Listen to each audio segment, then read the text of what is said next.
This video will cover solving quadratic equations using the quadratic formula. Alright, so if your equation won't factor, or possibly if the leading coefficient is not 1, you might not want to use completing the square.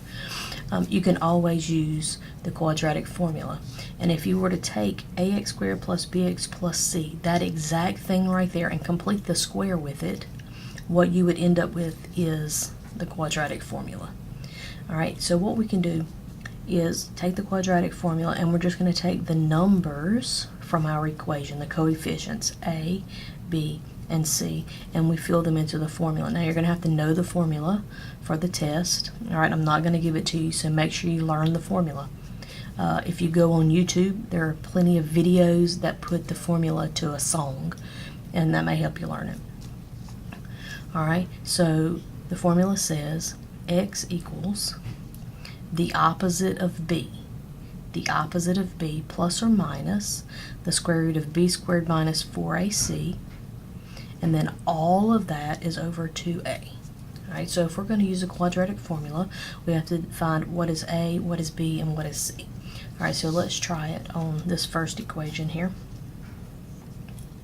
Remembering that you want to have it first put in standard form. So we're going to verify that it's set equal to 0, and it is. And then we're going to determine what is a, what is b, and what is c. Alright, so if a is always the number in front of the square term, so nothing in front of the square term that's visible, we understand it to be 1. The number in front of x, the coefficient of x, is always b, and that is 6, and then c is -3. Alright, so then we just take these values and we fill them into the formula. So we'll say x equals the opposite of b. So since 6 is positive, the opposite of that is -6, plus or minus the square root of, make sure you put in parentheses, alright, the b, because when you put in your calculator, it's going to matter, alright, if it's, especially if it's negative. Alright, make sure you put it in parentheses, minus 4 times a, which is 1, times c, which is -3, and then all of it over 2 times a, which we already said is 1. Alright, then we're going to have -6. Let's do a little simplifying here. Alright, that'll be 36, and then -4 times 1 is -4.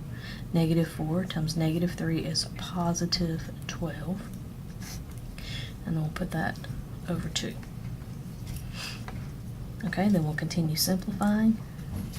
-6 plus or minus 36 plus 12 is 48 over 2. Then we'll have -6 plus or minus 48 is the same thing as, I'll come over here and write that down. If I want to simplify the square root of 48, I'm looking for the largest factor of 48. That's a perfect square, and that would be 16. Alright, and the square root of 16 is 4.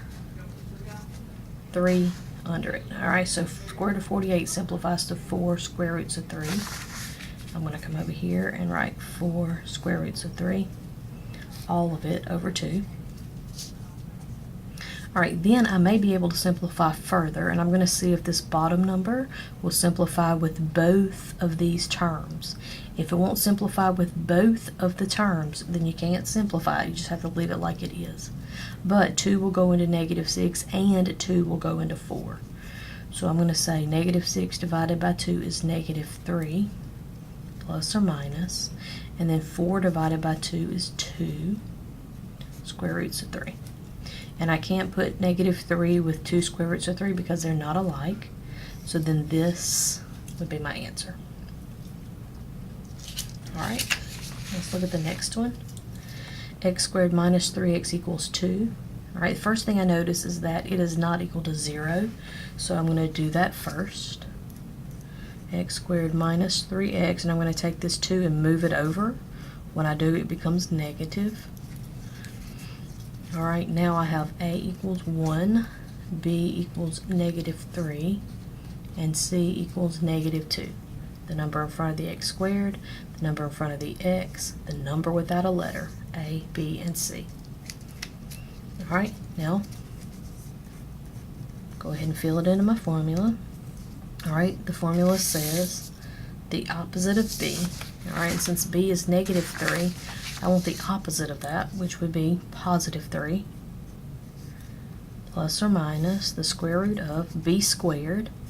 So make sure you put it in parentheses if you're going to put it in your calculator, because your calculator will give you the wrong answer if you don't put the negative in parentheses before you square it. Minus 4 times a, which is 1, and times c, which is negative 2. And then all of that over 2 times a. Alright, then I'm going to simplify 3 plus or minus. Negative 3 squared is 9. Negative 4 times negative 2 is positive 8, all over 2. And then that will simplify to 3 plus or minus the square root of 17 over 2. I can't simplify the square root of 17 any further.